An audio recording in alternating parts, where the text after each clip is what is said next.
Welcome to the Egyptian household. In pre-Greco-Roman culture, women were considered equal to men in many matters. They owned property, testified in court, could divorce and inherit. Until the Greeks and Romans restricted their rights, Egyptian women could take over their deceased husband's trade. Marriage contracts included mentions of allowances and items of value brought to the marriage by the woman, which would forever belong to her.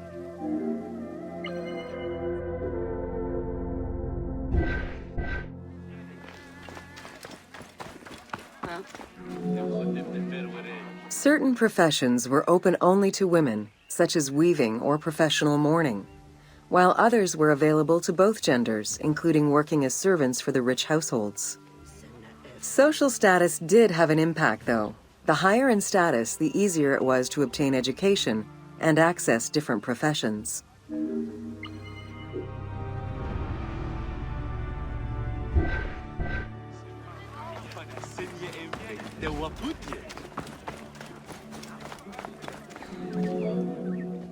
Homes were generally composed of 3 rooms.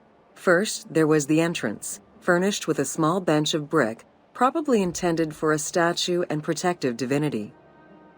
Then there was the ceremonial room, meant to receive guests. The last room was either a bedroom or kitchen. Furniture consisted of basic chairs, chests, and storage. Tables were not used for family dinners. Instead, each individual had a small table of their own.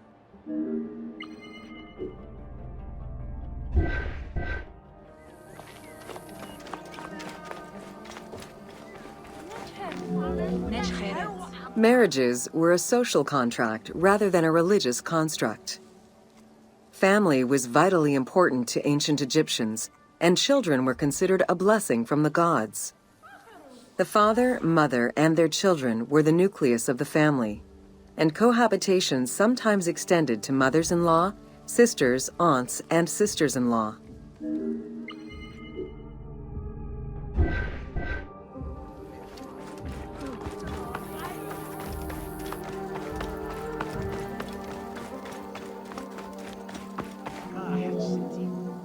Status and wealth played a large role in the style and size of ancient Egyptian homes. Commoners' houses were built with sun-baked mud bricks. Wealthier homes were often painted in white and decorated with various motifs.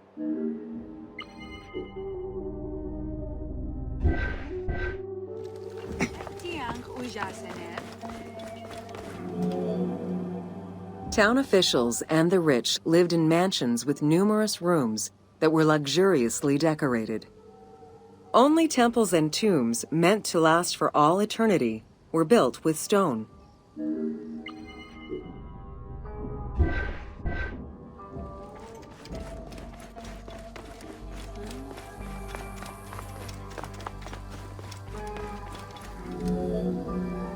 Funeral stone inscriptions focused on the main member of a household. Encircling this person would then be a spouse, parents, and children, possibly even siblings. These stones were so structured because there were no surnames in ancient Egyptian culture. Parents and children were a sort of family tree, which allowed for the identification of the deceased.